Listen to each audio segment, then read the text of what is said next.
Bienvenidos. Hoy vamos a hacer una exploración profunda de unos apuntes bastante interesantes. Son de una clase de ingeniería sísmica y el tema es clave: los fundamentos de la sismología. O sea, ¿qué pasa bajo nuestros pies cuando la Tierra tiembla? Parece que el material es de un curso de ingeniería civil, así que tiene un enfoque muy práctico, ¿no? Entender por qué ocurren los sismos para poder construir mejor, supongo. Nuestra meta hoy es sacar las ideas principales. ¿Qué es un sismo exactamente? ¿Cómo se genera esa energía? ¿Y por qué algunos son, mucho más destructivos? Información vital, la verdad. Empecemos por el principio. ¿Cómo definen estos apuntes lo que es un sismo? Claro. Mira, la definición que dan es bastante directa, pero muy completa. Dicen que un sismo es la vibración transitoria del suelo, y esta vibración la causa una liberación súbita de energía. Energía que estaba, digamos, guardada, acumulada dentro de la Tierra. Generalmente, esta liberación ocurre por la ruptura de rocas que están a lo largo de fallas geológicas.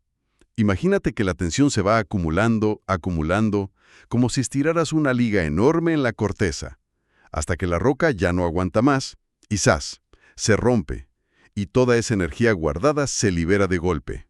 Me gusta esa analogía de la liga. Tensión, ruptura y ¡pum!, liberación de energía. Ok, pero más allá de esa definición básica, ¿qué otros puntos clave mencionan los apuntes para entender bien el fenómeno? No solo como, tembló. Sí, señalan varios elementos importantes. Primero, el origen. Casi todos los sismos se generan en la litosfera, que es la capa más externa y rígida de la Tierra, ¿no? Ahí es donde las placas tectónicas interactúan. Chocan, se separan, rozan, y ahí se acumulan los esfuerzos hasta que algo cede. Entiendo, en la capa de afuera donde están las placas. Exacto.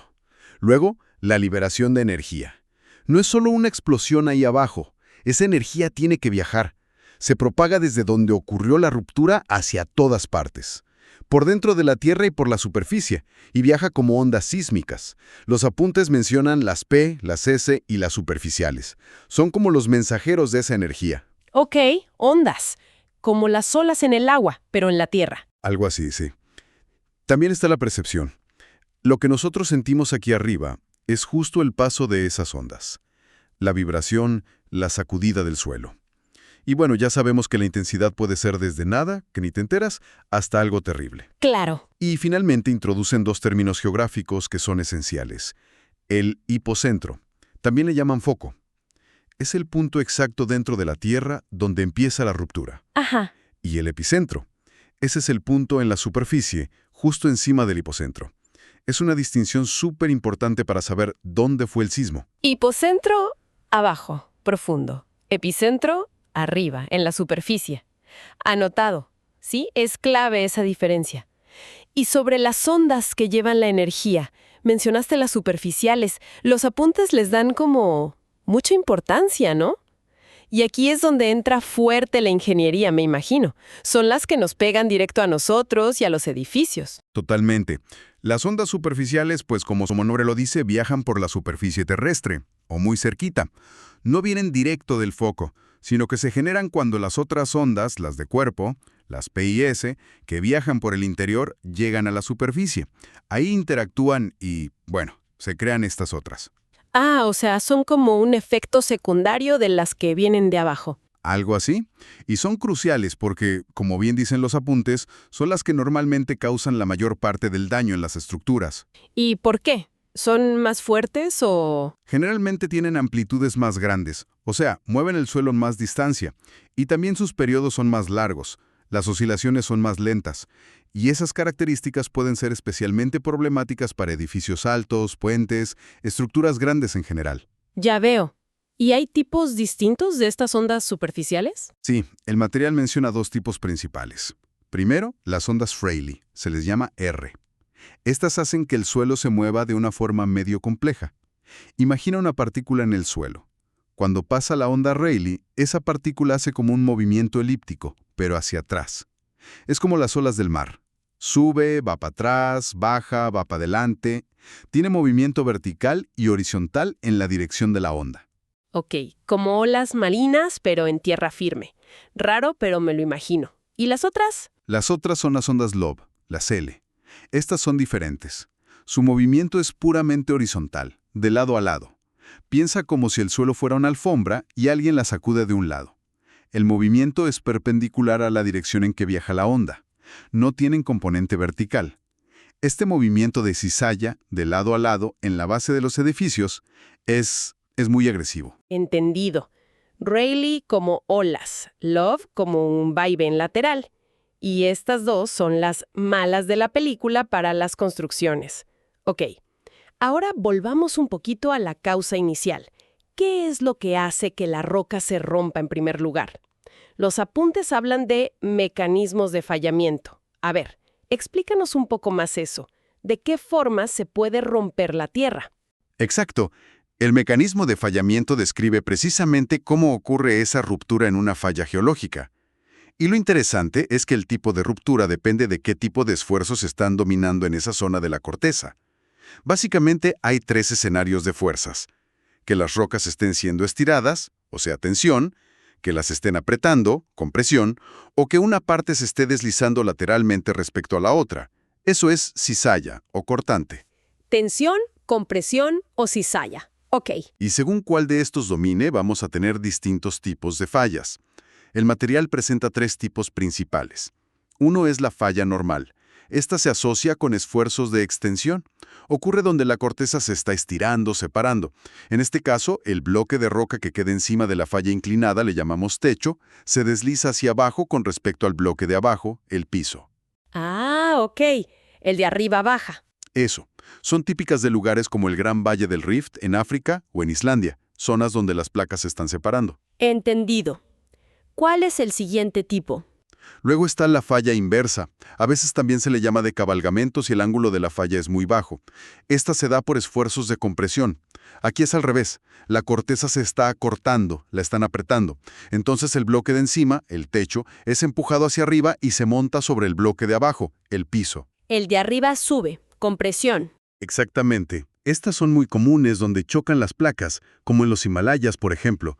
Los apuntes mencionan el sismo de Nepal de 2015 como un caso de este tipo, y también en zonas de subducción, donde una placa se mete debajo de otra.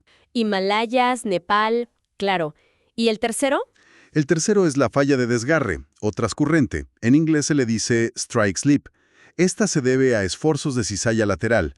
Aquí, los bloques no suben ni bajan mucho uno respecto al otro, se deslizan horizontalmente, uno pasa al lado del otro. Como rozándose de lado. Justo así. El ejemplo clásico, que seguro todos conocen, es la falla de San Andrés en California. El material menciona el gran terremoto de San Francisco de 1906 como un ejemplo de este mecanismo. Normal, baja, inversa, sube, desgarre, lateral. Vale, está claro. Pero me imagino que no siempre es tan puro el movimiento, ¿no? Los apuntes también hablan de mecanismos mixtos. Así es. La naturaleza rara vez es tan simple. Esas son las fallas oblicuas. Y como el nombre sugiere, ocurren cuando hay una mezcla de esfuerzos. Por ejemplo, puedes tener compresión y cizalla al mismo tiempo, o extensión y cizalla. Entonces el movimiento en la falla no es ni totalmente vertical ni totalmente horizontal, es una combinación, como un deslizamiento en diagonal sobre el plano de la falla. Una mezcla de los anteriores. Exacto. Y el ejemplo que dan en los apuntes es, bueno, es muy relevante. La zona de subducción de Sumatra-Andamán. El terrible terremoto y tsunami del Océano Índico de 2004 fue causado por una ruptura en una falla de este tipo. Un mecanismo oblicuo, muy complejo. Uf, qué fuerte. Entendido. Entonces el tipo de falla nos da la idea general del movimiento. Pero el material va más allá, habla del mecanismo de fallamiento o mecanismo focal. ¿Qué es eso exactamente? Suena como más detallado. Correcto. El mecanismo focal es ya una descripción, digamos, mucho más precisa. Cuantitativa. De qué pasó exactamente en el hipocentro cuando se rompió la falla. Y lo increíble aquí de verdad es cómo los sismólogos pueden sacar toda esa información geométrica y dinámica solo analizando las formas de las ondas sísmicas que registran los sismógrafos, a veces a miles de kilómetros de distancia. Es como ser detective a distancia, ¿no? Ándale, algo así. Como reconstruir un choque viendo solo las marcas en el pavimento y escuchando el sonido. Básicamente, el mecanismo focal busca definir dos cosas principales de la ruptura. Primero, la geometría exacta del plano de falla, o sea, cómo estaba orientado ese plano donde ocurrió el deslizamiento. Esto se describe con ángulos muy específicos. Está el rumbo, que es como la dirección de la brújula de la falla en horizontal. El buzamiento, que te dice qué tan inclinada está esa falla. Y el deslizamiento, o rake, que indica en qué dirección se movió la roca dentro de ese plano inclinado, si fue para arriba, para abajo, de lado o en diagonal. Rumbo, puzamiento, deslizamiento. Ok, la geometría 3D. ¿Y lo segundo? Los segundos son los esfuerzos que causaron la ruptura. Analizando las ondas P, se puede identificar la dirección principal de compresión, el llamado eje P, donde las rocas estaban más apretadas, y también la dirección principal de tensión o estiramiento, el eje T. Estos ejes te dan una idea de qué fuerzas tectónicas estaban actuando ahí en ese punto. Wow. Y mencionaste algo de planos nodales antes. ¿Qué es eso? Ah, sí. Ese es un detalle interesante. Resulta que cuando analizas las ondas P, si la primera onda que llegó fue un empujón, compresión, o un jalón, dilatación, matemáticamente siempre hay dos posibles planos, perpendiculares entre sí, que explican igual de bien esas observaciones. Dos posibles fallas. Dos posibles orientaciones de planos, ¿sí? Uno es el plano de falla real, el que sí se movió. El otro es un plano matemático, digamos, que se llama plano auxiliar. Es como si vieras una sombra en la pared y hubiera dos objetos distintos que pudieran haberla causado. Para saber cuál de los dos planos fue el que realmente se rompió, a veces se necesita más información, como conocer la geología de la zona o ver cómo se distribuyen las réplicas después del sismo principal. Qué curioso. O sea, las ondas solas no te dicen cuál de los dos es el culpable. Necesitas más pistas. Exactamente. Es una ambigüedad inherente al método. Increíble poder sacar toda esa info de las vibraciones. Y los apuntes mencionan una forma gráfica de mostrar todo esto, ¿no? Algo como una pelota de playa. Esa mera. La famosa beach ball, o pelota de playa. El nombre técnico es proyección estereográfica, pero el apodo es muy bueno, ¿no? Es un diagrama circular. Normalmente está dividido en 4 cuadrantes. 2 de un color, digamos negro, y 2 de otro, blanco. Sí, las he visto en noticias a veces. ¿Qué representan esos colores? Pues de forma simplificada, imagina una esfera alrededor del hipocentro. Los cuadrantes negros podrían representar las direcciones desde donde la primera onda P que llegó a los sismógrafos indicó compresión, un empujón inicial. Y los cuadrantes blancos serían las direcciones donde se registró dilatación, un jalón inicial. Ah, ok. ¿Empujón o jalón? Exacto. Y las líneas curvas que separan los cuadrantes blancos y negros, esas representan los dos planos nodales que mencionamos, el de falla y el auxiliar. Viendo cómo están orientadas esas líneas y cómo se distribuyen los cuadrantes de compresión y tensión, puedes saber de un vistazo qué tipo de falla fue, normal, inversa, de desgarre, cómo estaba orientada y en qué dirección iban los esfuerzos principales, los ejes P y T. Es una herramienta visual estándar en sismología, súper útil para comunicar rápido cómo fue el sismo. Fantástico. Muy visual, sí. Entonces, a ver si recapitulo bien lo que hemos sacado de estos apuntes. Un sismo es una liberación de energía por ruptura de rocas en una falla. ¿Correcto? ¿Correcto? Esa energía viaja como ondas, las P y S por dentro y las Rayleigh y Love por la superficie. Y estas últimas, las superficiales, son clave para los daños. Así es. Luego, las rupturas ocurren en distintos tipos de fallas, dependiendo de si hay tensión, falla normal, compresión inversa o cizalla, desgarre. Y también pueden ser mixtas, las oblicuas. Exacto. Y finalmente, el mecanismo focal describe súper detallado cómo fue esa ruptura, la geometría 3D de la falla y los esfuerzos. Y todo eso se puede resumir en la famosa pelota de playa. Precisamente, lo has resumido muy bien. Y es fundamental, como decíamos, conectar esto con la ingeniería sísmica, que es de donde viene el material. Entender la física detrás del temblor. No solo saber que tiembla, sino cómo tiembla. Ese es el punto de partida para diseñar estructuras que aguanten. Claro. Saber si en un sitio lo más probable es un movimiento vertical fuerte, como en algunas fallas inversas, o si es más bien un sacudón lateral, como en las de desgarre o por las ondas Love, pues eso cambia totalmente cómo diseñas un edificio o un puente. Las fuerzas que tiene que resistir son distintas. Absolutamente. Es pasar de solo reaccionar al fenómeno a poder de alguna manera anticipar y mitigar sus efectos. Con inteligencia, basándote en cómo funciona. Saber, por ejemplo, que las ondas Love sacuden de lado a lado, pues te dice por qué necesitas que los edificios tengan buena resistencia lateral, ¿no? Refuerzos en esa dirección. Justo eso. Y mira, para dejar una última reflexión, algo que quizás no esté explícito en estos apuntes, pero que se desprende. Hablamos de la pelota de playa para un sismo individual. Pero, ¿qué pasa si piensas en una región donde tiembla mucho?